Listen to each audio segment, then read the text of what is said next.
सद्गुरू coaching क्लासेसच्या YouTube channel मध्ये आपल्या सर्वांचे सहर्ष स्वागत. इंग्लिश ग्रामरची सिरीज चालू आहे. 45 डेजचा कोर्स सुरू आहे. दिवस आहे 11वा, डे 11. ओके, डे 10 पर्यंत आपण आलो होतो. वर्ब चालू होतं. वर्बचे 3 लेक्चर झाले. काल संडे 21 डिसेंबर आपण लाईव्ह लेक्चर घेतलं. त्याच्यामध्ये आपण एक पेपर ओरली सोडवलाय.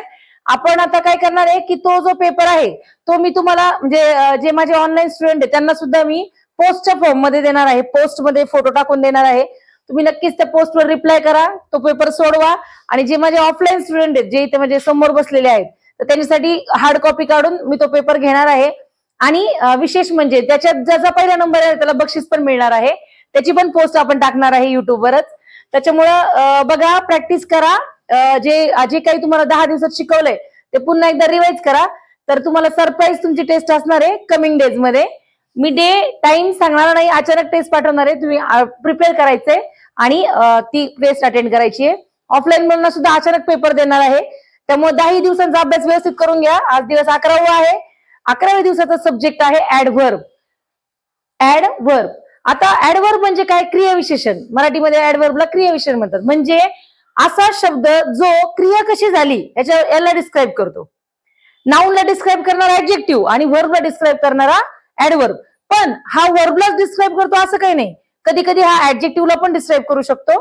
किंवा इथे दिले बघा, adverb is a word that modifies or describes a verb. व्हर्बला डिस्क्राईब करतो, ऍडजेक्टिव्हला डिस्क्राईब करतो, किंवा अनादर ऍडव्हर्ब, दुसरं एखादा ऍडव्हर्ब असेल त्याला सुद्धा तो डिस्क्राईब करू शकतो किंवा सांगू शकतो. ऑर होल सेंटेन्स, किंवा एखाद्या पूर्ण वाक्याला तो त्याची क्रिया कशी झाली. मग कोणकोणत्या प्रश्नांची उत्तर देतो तो? It usually tells us how, कसं, वेन, कधी, व्हेअर, कोठे, आणि हाऊ ऑफन, कितीदा, किती वेळा, ऑर व्हॉट एक्सटेंट, त्याला किती प्रमाणात एखादी गोष्ट झालीये, व्हॉट हॅपन्स, हे आपल्याला ऍडव्हर्ब वरनं कळतं. कसं झालंय, कुठे झाले, कधी झाले, कितीदा झाले, किती प्रमाणात झाले, हे सगळी माहिती, ह्या सगळ्या सेंटेन्सचं जे म्हणतो आपण त्याची सगळी इन्फॉर्मेशन आपल्याला ऍडव्हर्ब कडनं कळते. जनरली याला एलवाय लागतो. जनरली, कॉमनली दिलेलं मी. Commonly it commonly answer this question, आणि हा एलवाय लागून येतो याला जनरली. तर आता एक्झाम्पल बघूयात आपण. पहिले एक्झाम्पल, शी रन्स क्विकली, म्हणजे ती धावतीये. शी रन्स वरनं काय करतात? ती रन्स म्हणजे ती धावतीये. कशी? क्विकली. क्विकली म्हणजे कशी? चटकन, वेगाने. बरोबर. Quickly modifies the verb. आता यांनी ह्या क्विकलीने कुणाला डिस्क्राईब केलं? वर्बला डिस्क्राईब केलं. सेकंड सेंटेन्स आहे, इट इज व्हेरी कोल्ड. बरोबर. इट इज म्हणजे ते आहे. काय? Very cold. आता व्हेरी या शब्दाने कोल्डला डिस्क्राईब केलंय. कोल्ड आहे, थंड आहे, पण कसं? खूप थंड आहे. मग यांनी काय केलंय? ऍडजेक्टिव्ह जो आहे कोल्ड त्याला डिफाईन केलंय की very cold. Okay. Third sentence आहे, ही स्पीक्स टू लाऊडली. याच्यामध्ये काय केलंय? मॉडिफाईज द ऍडव्हर्ब लाऊडली. आता जे हे ऍडव्हर्ब होतं, लाऊडली पण ऍडव्हर्ब आहे. लाऊडलीला काय लागलंय? टू लागलंय. टू म्हणजे काय? इथं टूचा अर्थ होतो खूप जास्त. ही स्पीक्स टू लाऊडली, खूप जोराने, जास्तीने ती काय करते? बोलत आहे. आता it commonly answer this question. आताच आपण झालं हाऊ, मग कसं? Quickly, slowly. व्हेन म्हणजे टुडे, यस्टरडे, म्हणजे आपण याच्यामध्ये आपल्याला काळ कळतो, कधी. वेअर, कोठे, हिअर, देअर, त्याच्यावरनं आपल्याला जागा कळते, कुठे. हाऊ ऑफन म्हणजे ऑलवेज, ऑफन, असं. हाऊ मच किंवा व्हॉट एक्सटेंट याचा अर्थ होतो किती प्रमाणात किंवा केवढ्यांदा, असं.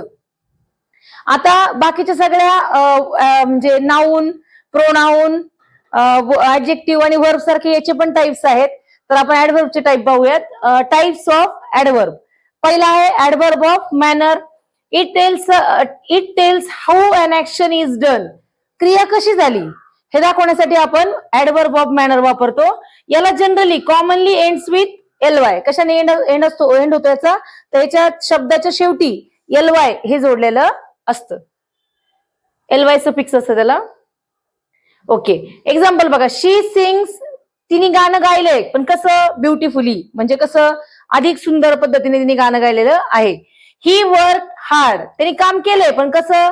कठीण काम केलंय किंवा खूप परिश्रम घेऊन काम केलंय. द चाइल्ड क्राईड लाऊडली म्हणजे मुलगा रडतोय, पण कसा? लाऊडली, मोठ्या मोठ्याने रडतोय. मग लाऊडली, ब्युटिफुली, हार्ड, पोलाइटली, हे सगळे शब्द काय करतात? की पद्धत सांगतात. कसं काम झालंय, कसं झालंय, मुलगी रडतीये, कशी रडतीये, गायलीये, कसं गायलीये, तर मग क्रिया कशी झाली हे डिस्क्राईब करणारा शब्द म्हणजे adverb of manner. Second type आहे ऍडव्हर्ब ऑफ प्लेस, म्हणजे स्थळवाचक म्हणतो आपण त्याला. तर ऍडव्हर्ब ऑफ प्लेस मध्ये काय सांगतं? It tells where an action happens. Example म्हणजे क्रिया कुठे झाली, क्रिया कुठे झाली, तर त्याचे एक्झाम्पल बघा. कम हिअर, कुठे यायचंय? इकडे यायचंय. कम हिअर म्हणजे इथे यायचंय. नंतर the children are playing outside, मुलं कुठे खेळतायत?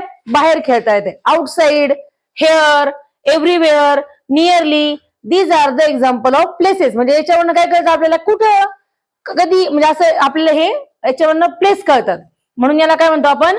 Adverb of places. Here, everywhere, nearly, outside या सगळ्या शब्दातून आपल्याला जागा कळते आणि मग आपण ह्या ऍडव्हर्बला म्हणतो ऍडव्हर्ब ऑफ प्लेसेस. थर्ड जो टाइप आहे तो आहे adverb of time.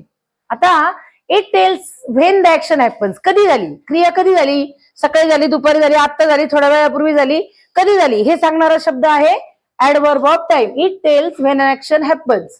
Example, I will meet you tomorrow, मी तुम्हाला उद्या भेटेल. शी कॉल्ड येस्टरडे, तिने मला काल फोन केला किंवा कॉल, मला बोलवलं. ओके. वी आर लिव्हिंग नाव, आता आम्ही निघतो. नाव म्हणजे काय? आत्ता. ही अराइव्ह लेट, तो उशिरा आला. लेट, नाऊ, टुमॉरो, येस्टरडे ह्या गोष्टीमुळे तुम्हाला टाइम अनालाइज होतो, म्हणजे टाइम कळतो. बरोबर. मग this adverb is called adverb of time. Next type adverb of frequency. आता फ्रिक्वेन्सी म्हणलं की काय कळतं याच्यामध्ये तुम्हाला? की एखादी ऍक्शन झालीये तर किती वेळा झालीये. It tells how often an action happens, किती वेळा झाली, कितीदा सांगितलंय. तर याच्यात कॉमन जे वर्ड्स असतात ऍडव्हर्ब ऑफ फ्रिक्वेन्सी मध्ये, कॉमन वर्ड असतात यूज केलेले. Always, usually, often, sometimes, rarely आणि लास्ट वाला आहे नेव्हर. ओके. एक्झाम्पल बघा. आय ऑलवेज वेकअप अर्ली, मी दररोज सकाळी लवकर उठते. I wake up early. She often reads book, ती नेहमी, म्हणजे नेहमी काय करते? पुस्तक वाचते. ही नेव्हर लाईज, तो कधीच खोटं बोलत नाही. कधीच हा शब्द काय सांगतोय? की त्याचे प्रमाण सांगतोय. ऍडव्हर्ब काय सांगतोय? लाईज म्हणजे कधीच, नेव्हर लाईज, कधीच खोटं बोलत नाही. मग आता इथे वी समटाइम्स गो आउट, आम्ही कधी कधी बाहेर जातो. मग समटाइम्स, ऑलवेज, नेव्हर, ऑफन ह्या क्रियापदाने काय कळतं? की क्रिया कशी, म्हणजे किती वेळा झाली, कितीदा झाली हे दाखवण्यासाठी हे शब्द वापरलेले असतात. पुढचा जो टाईप आहे type number 5 adverb of degree आहे. याच्यामध्ये आपण क्वांटिटी सांगतो, कितपत, म्हणजे क्वांटिटी सांगतो. It tells how much or what extent, म्हणजे किती प्रमाणात झालं किंवा किती झालं हे ह्या शब्दांवरून आपल्याला कळतं. एक्झाम्पल बघा. It is very hot today. आता इथं व्हेरी शब्द हॉटला डिस्क्राईब करतोय आणि व्हेरी मुळे काय कळतंय आपल्याला?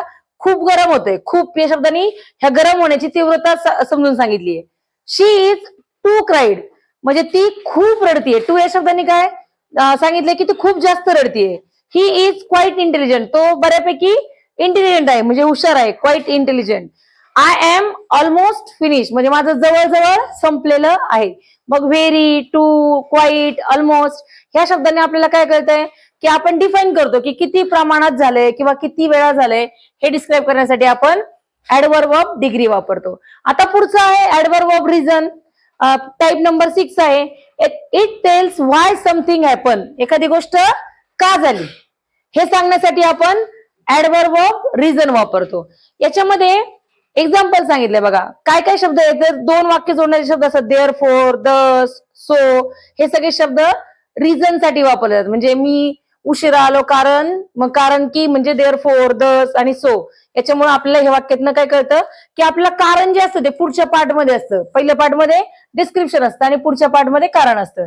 ही स्टेड होम देअर फोर, त्याच्यामुळे तो घरी थांबला. शी वॉज टायर्ड, दस शब्दाने काय केलंय? शी स्लेप्ट अर्ली, म्हणजे ती थकली होती म्हणून ती लवकर झोपली. I was late so I miss the bus, मला उशीर झाला म्हणून काय झालं? बस मिस झाली. म्हणजे हे शब्दांनी काय केलं? कारण दाखवतोय. पुढच्या वाक्यामध्ये काय दाखवतोय? सो, देअर फोर आणि दस याच्याने काय कळतंय तुम्हाला? की पुढचं जे सेंटेन्स आहे त्याचं कारण कळतंय. म्हणून याला काय म्हणतो? ऍडव्हर्ब ऑफ रिझन असं आपण म्हणतो. आता नेक्स्ट टाईप आहे type number 7, adverb of affirmation or negation. आता बघा, अफर्मेशन म्हणजे काय, होकार, आणि नेगेशन म्हणजे काय, नकार. मग आता इथं त्यांनी जे सांगितलं, इट शोज द सर्टिनिटी म्हणजे किती निश्चित आहे, किंवा डिनायल म्हणतो आपण त्याला, नकार काय आहे, तर ते दाखवण्यासाठी आपण काय करतो, अफर्मेशन आणि नेगेशन टाईपचा ऍडवर्ब वापरतो. तर बघा, तुम्हाला क्वेश्चन कसा येणार आहे पेपरला, तुम्हाला कधी टाईप्स आयडेंटिफाय करायला येतात. काही 6वी 7वीचे मुलं आहेत इंग्लिश मिडियमचे, त्यांना टाईप आयडेंटिफाय करायला येतात, मॅनर सांगायला येतात, सब टाईप येतात, असं सांगितलं असतं. कधी कधी आपल्याला करेक्ट ऍडवर्ब वापरायचा असतो वाक्यानुसार. आपल्याला ब्रॅकेटमध्ये दिलेलं असतं, त्याच्यानुसार आपण 2 ऍडवर्ब दिलेले असतात, ते कंपॅरिझनने कुठला योग्य आहे तो ऍडवर्ब आपल्याला सिलेक्ट. त्यासाठी आपल्याला पहिली गोष्ट ऍडवर्बचे अर्थ कळाले पाहिजे, कशाचा अर्थ काय होतो, म्हणजे आपल्याला वाक्यानुसार आपल्याला करेक्ट ऍडवर्ब चूज करता येतो. बरोबर. आता नेक्स्ट जो प्रकार आहे, याचे एक्झाम्पल बघूया आपण. ऍडवर्ब ऑफ अफर्मेशन आणि नेगेशनचे. ही विल सर्टनली सक्सीड म्हणजे तो नक्कीच यशस्वी होईल. I will surely help you मी तुला खात्रीने मदत करेल, नक्कीच मदत करेल. शी डज नॉट ऍग्री ती कधीच सहमत होणार नाही. इथं नॉटनी काय केलंय, नकार दर्शवलाय. सर्टनली काय केलंय, होकार दर्शवलाय. इथं पण शुअरली काय सांगितलंय, अफर्मेशन शो केलंय. ही नेव्हर चीट्स तो कधीच चीट करणार नाही म्हणजे काय नाही, फसवणार नाही. बरोबर. आता पुढचा जो ऍडवर्बचा टाईप आहे, टाईप नंबर 8, तो आहे इंट्रोगेटिव्ह ऍडवर्ब्स आहे. It is use to ask questions. Generally आता इंट्रोगेटिव्ह म्हणलं की तुम्हाला माहिती, इंट्रोगेटिव्हचा अर्थ होतो क्वेश्चन. क्वेश्चन विचारण्यासाठी जे ऍडवर्ब वापरतात त्याला इंट्रोगेटिव्ह ऍडवर्ब्स असं म्हणतात.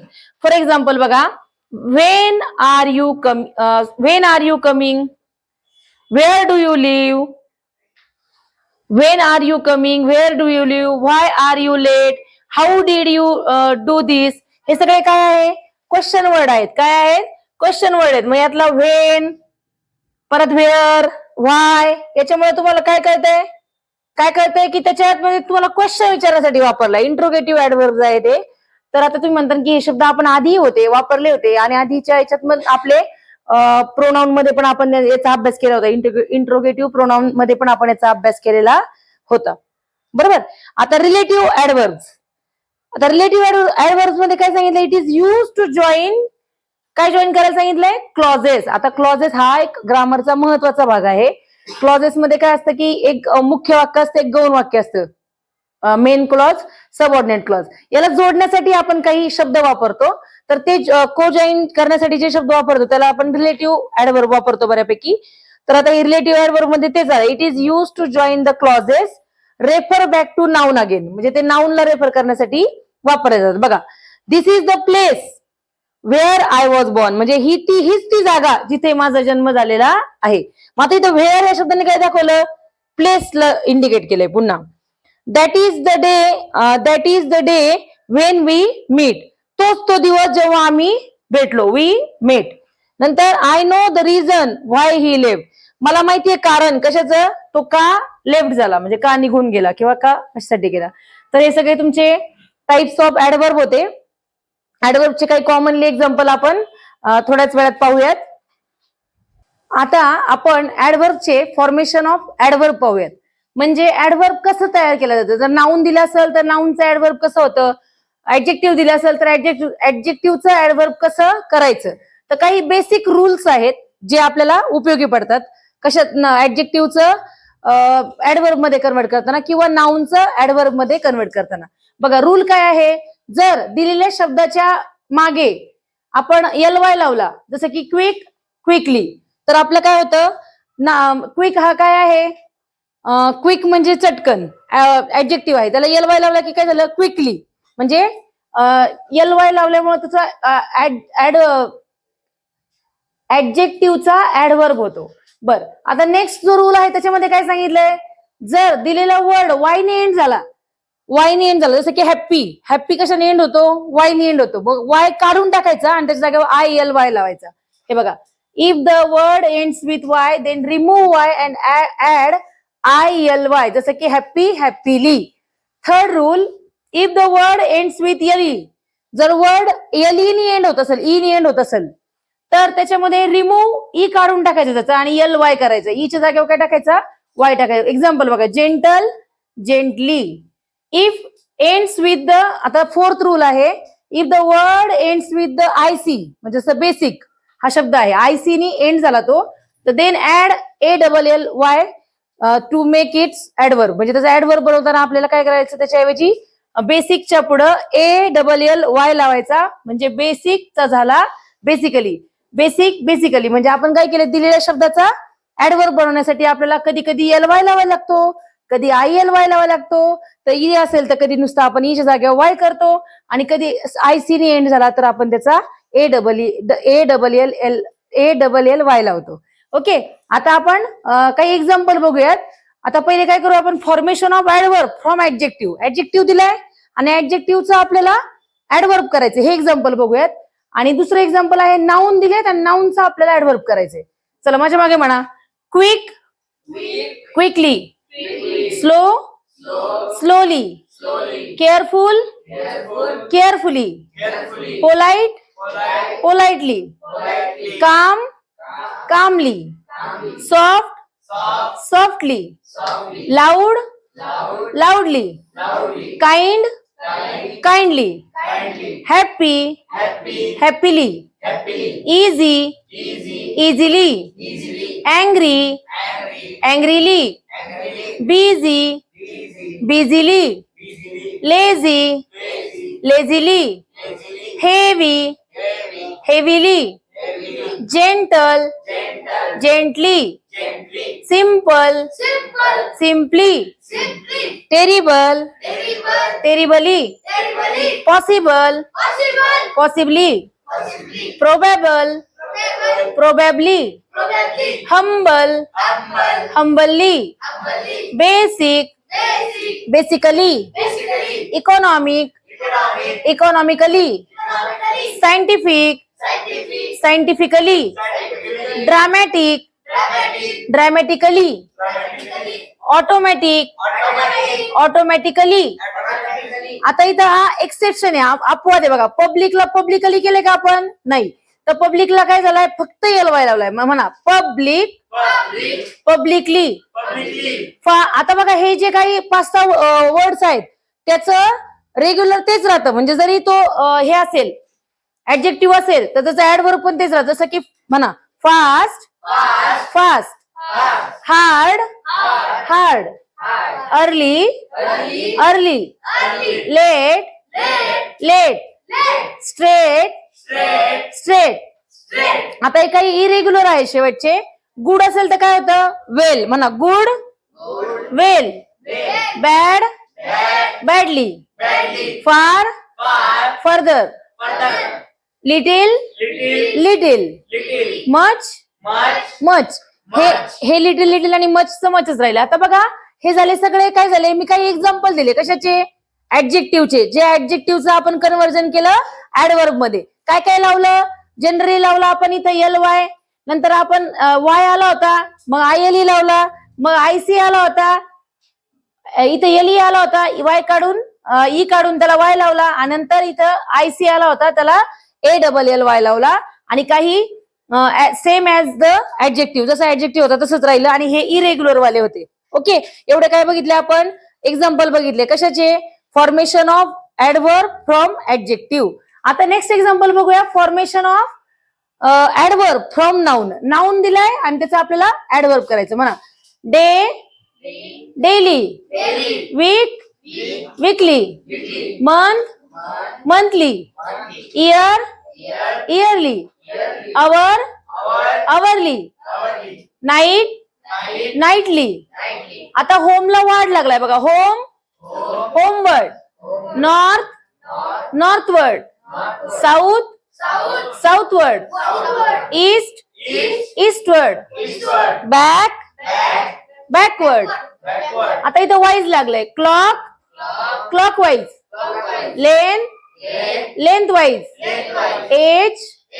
Age wise money wise weather wise these are the example of noun which can be converted into adverb हे सगळे एक्झाम्पल होते परीक्षेला प्रश्न असाच येतो एकच मार्काला येतो किती मार्काला ऍक्च्युली जो तुमचा पॅसेज असतो त्याच्यामध्ये A1 A2 A3 जो क्वेश्चन असतो ना त्याच्यामध्ये तुम्हाला काही येऊ शकतं अपोजिट वर्ड येतात कधी सिमिलर वर्ड येतात जर ते नाही आलं तर त्याच्यामध्ये तुम्हाला तुमची शब्दसंपत्ती काय आहे, म्हणजे तुमची व्होकॅब्युलरी जी आहे त्याच्यात मग make adverb, make verb, from noun, from adjective असे प्रश्न असतात त्याच्यामध्ये, आणि त्या 1-2 मार्कासाठी आपल्याला एवढं लर्न करणं आपल्याला आवश्यकच आहे.